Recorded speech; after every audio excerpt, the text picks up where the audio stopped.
सनाम को जोहार गे तेहना वीडियो रे बन नेला उजिनुम से सर्वनाम।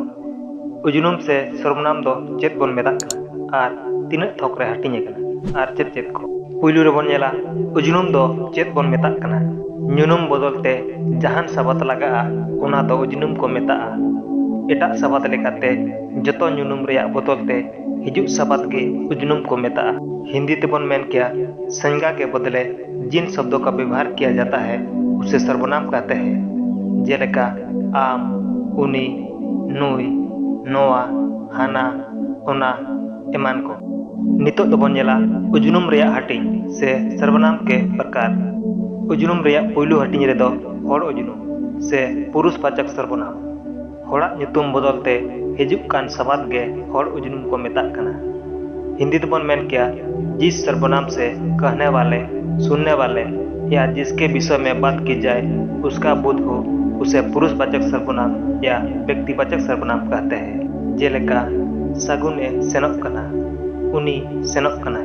चेतान रेया कथा लेकाते सागुन दो ᱧᱩᱱᱩᱢ कना आर लातार रेया कथा रे सागुन बदलते उनी साबात हेज अकना। नोआ गे हर उजिनुम को मेता कना। नितो दोबन नेला हर उजिनुम रेया हाटिंग। हर उजिनुम दो पे हाटिंग रे हाटिंग अकना। पुइलु हाटिंग दो माड़ांग गोरान से प्रथम पुरुष। मेमेन हड़ा ᱧᱩᱛᱩᱢ बदलते जहां साबात हिजुआ ओनागे माड़ांग गोरान को मेता। जेलेका ᱤᱧ, आलांग, आबो, आले एमान। नितो दोबन नेला माड़ांग गोरान रेना मिद गोटांग रेदो ᱤᱧ, बार गोटांग रेदो आलिंग, आलांग, संगे गोटांग रेदो आबो, आले। हर उजिनुम रेया दोसार हाटिंग रेदो सामांग गोरान से मध्यम पुरुष। आजम हड़ा ᱧᱩᱛᱩᱢ बदलते जहान साबात हिजुआ ओनागे सामांग गोरान को मेता। जेलेका आम, आबिन, आपे। नितो दोबन नेला सामांग गोरान रेना मिद गोटांग रेदो आम, बार गोटांग रेदो आबिन, आबेन, संगे गोटांग रेदो आपे।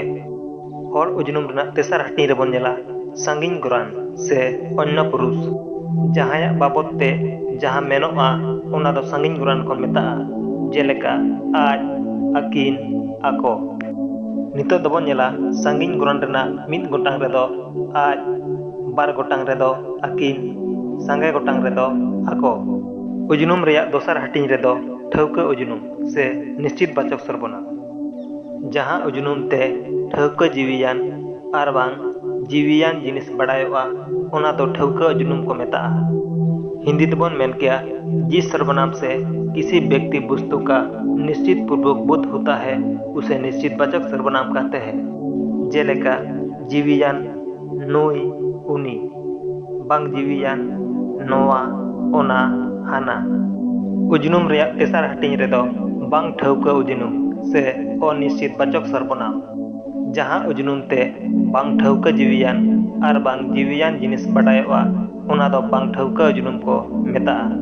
हिंदी तेबन मेन किया जिस सर्वनाम से किसी निश्चित वस्तु या प्राणी का बोध न हो उसे अनिश्चित वाचक सर्वनाम कहते हैं। जेलेका जीवियान जहां, बांग जीवियान जहां, जहाना, जहाटा। उजिनुम रेया पुन हाटिंग रे कुकली उजिनुम से प्रश्नवाचक सर्वनाम। जहां उजिनुम ते जहां गे कुली बुझा ओनागे कुकली उजिनुम को मेता।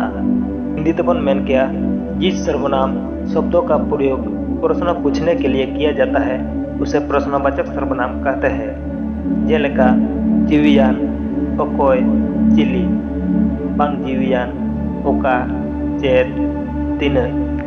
उजिनुम रेया मोड़े हाटिंग रे बन नेला उदुग उजिनुम से संकेतवाचक सर्वनाम। उदुग लगित व्यवहार रे हिजुक साबात गे उदुग उजिनुम को मेता।